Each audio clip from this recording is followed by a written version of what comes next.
नमस्कार मित्रों, लक्ष्य परिवार में आपका स्वागत है। आज आपके लिए कुछ इम्पोर्टेंट एमसीक्यू लेके आए हैं विज्ञान का। इनको आप ध्यान से देखिए और कीजिए।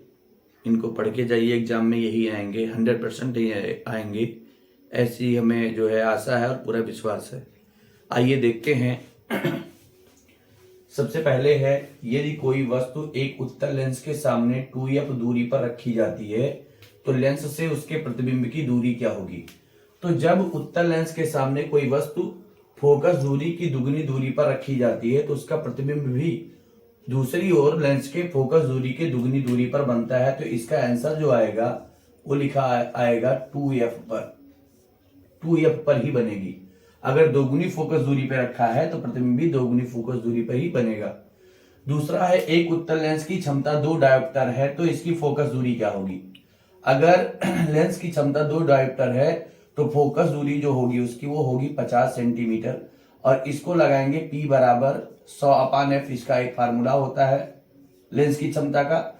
यहीं से F बराबर हो जाएगा 100/P। तो F बराबर हो जाएगा 100 और बटा 2 और बराबर आ जाएगा 50 सेंटीमीटर।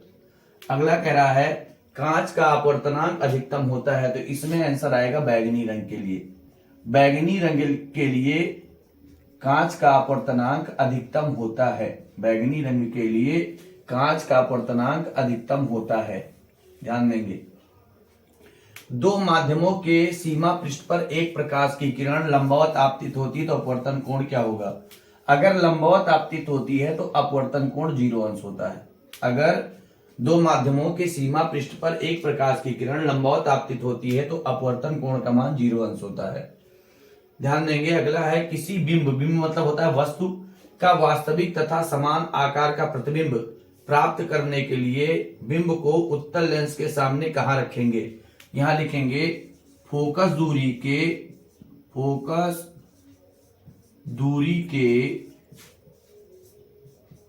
दुगुनी दूरी पर।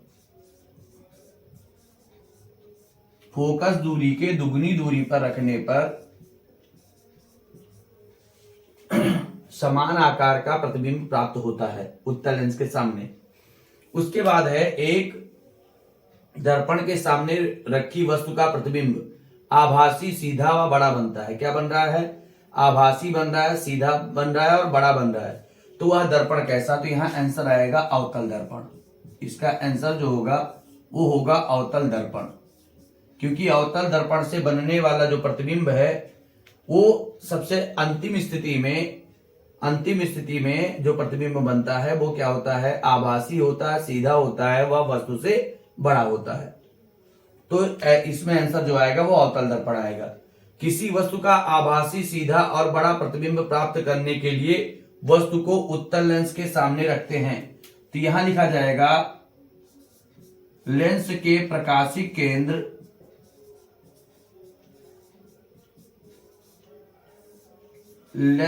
प्रकाशिक केंद्र व प्रथम मुख्य फोकस के बीच। जब वस्तु को लेंस के प्रकाशिक केंद्र और प्रथम मुख्य फोकस के बीच रखा जाता है तो उत्तल लेंस के सामने जब रखा जाता है तो आभासी, सीधा और बड़ा प्रतिबिंब प्राप्त होता है। आगे बढ़ेंगे, अवतल दर्पण के फोकस पर रखी वस्तु का प्रतिबिंब बनता है तो यहां आंसर आ जाएगा इसका अनंत पर। क्या आएगा? अनंत पर। अवतल दर्पण के सामने फोकस पर रखी वस्तु का प्रतिबिंब जो बनता है वो अनंत पर बनता है। आगे चलेंगे, प्रिज्म से श्वेत प्रकाश की किरण के गुजरने पर अधिक विचलन होता है। सर्वाधिक विचलन जो होता है वो होता है बैगनी रंग का। सर्वाधिक विचलन होता है बैगनी रंग का और न्यूनतम विचलन होता है लाल रंग का।